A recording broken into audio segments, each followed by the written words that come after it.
গুনাহ আমরা কিতাবের মধ্যে পড়ছি, গুনাহ তিনটি জিনিস, তিনটি বড় ক্ষতি।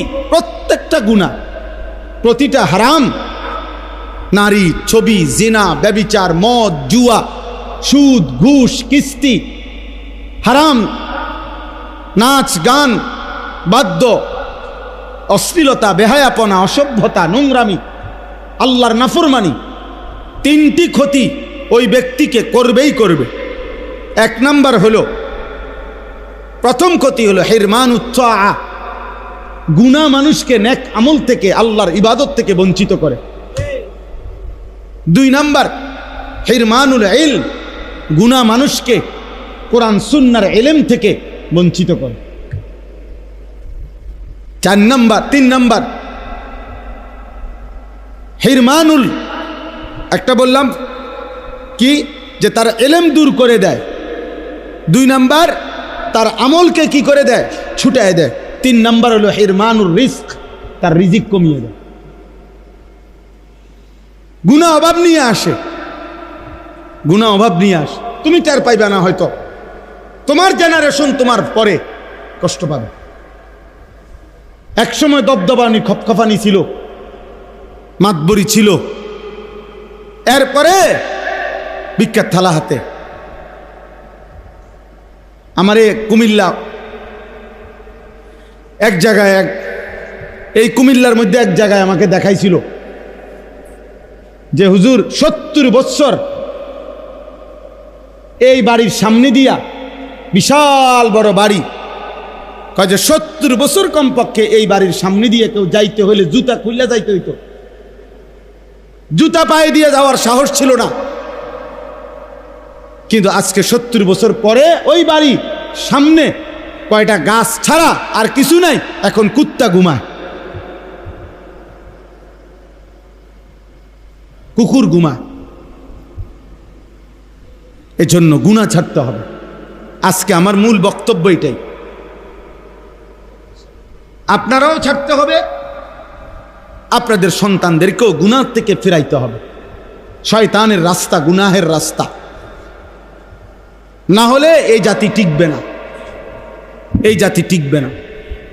আমাদের উপরে আযাব, গজব, মুসিবত আমাদের ছেলেদের এই অব্যাহত, মেয়েদের এই অব্যাহত নাফরমানির কারণে এখনো টের পাচ্ছেন না।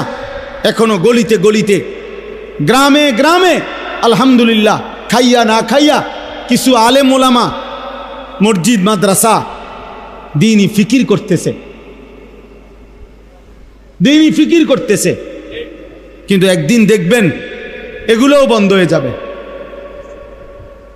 একদিন এগুলোও বন্ধ হয়ে যাবে।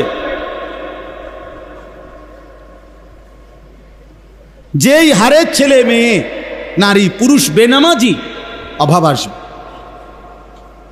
ফজরের নামাজের মুসল্লি কই, 5 ওয়াক্ত নামাজের মুসল্লি কই? যে মানুষগুলো জুমার নামাজ পড়ে এক সপ্তাহে, এই মানুষগুলো পুরো এক সপ্তাহে বাকি নামাজগুলো কেন পড়ে না? কারো কোনো ফিকির আছে?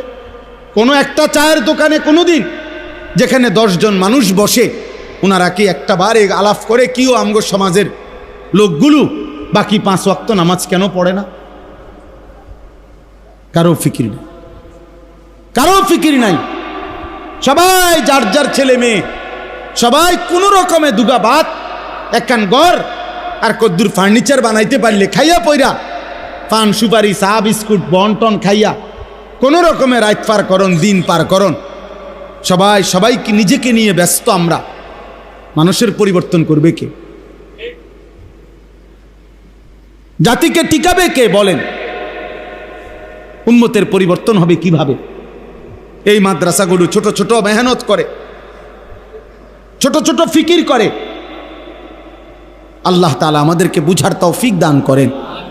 আমি এই জন্য আপনাদের কাছে, ছেলেরা তোমাদের কাছেও ভাইয়া বুঝায় বললাম, যদি কারো দিলে লাগে, আর যদি দিলে না লাগে, সন্তান ততক্ষণ পর্যন্ত নিজে নিজে ভালো হইতে পারবে না অভিভাবক যদি সচেতন না হয়। অভিভাবক সচেতন না হইলে পারবে না, অভিভাবকও যুদ্ধ করতে হবে। আপনার 6 বছরের বাচ্চা, 16 বছরের বাচ্চা, 14 বছরের বাচ্চার হাতে আপনি বড় মোবাইল দেখছেন, আপনি আসার দিয়া ভাঙতে হবে। আপনার ঘর থেকে টেলিভিশন, নাটক, সিনেমার আয়োজন সরাইতে হবে, নয়তো জাতি টিকবে না। হ্যাঁ, মানুষ হিসেবে থাকবে, দেখতে মনে হবে মানুষ, কিন্তু আখলাক আর চরিত্র হবে সব জন্তু জানোয়ার,